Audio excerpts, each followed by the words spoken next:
The structural report on Southport Pier we've all been waiting for almost a year has been released by Sefton Council. The concerning thing is that the report has been revised.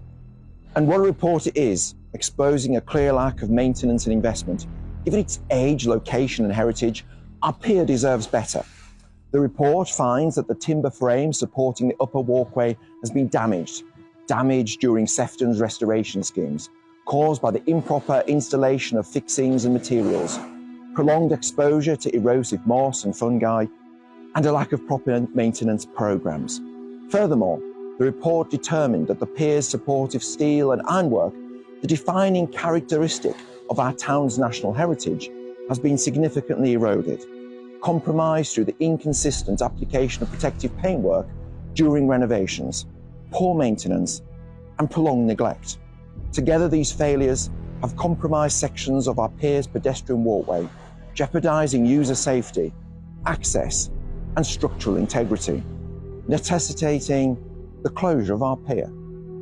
Beyond the pier's initial closure, a further concern is the rewriting of the so-called independent structural assessment at the request of the client, Sefton Council. I've since submitted a Freedom of Information request to Sefton Council to demand the complete report's publication, and they've rejected this request, deeming it not in the public interest.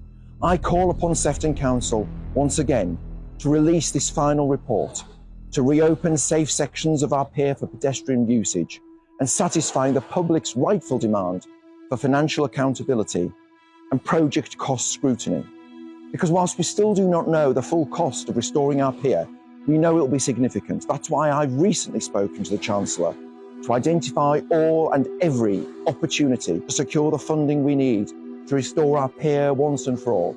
Britain's oldest iron pier, our national monument, open for 163 years through war, crisis and turmoil, closed by Labour's willful neglect and inaction to invest in its preservation. Labour have failed our pier, Labour have failed our town. Sign our petition. Save our pier.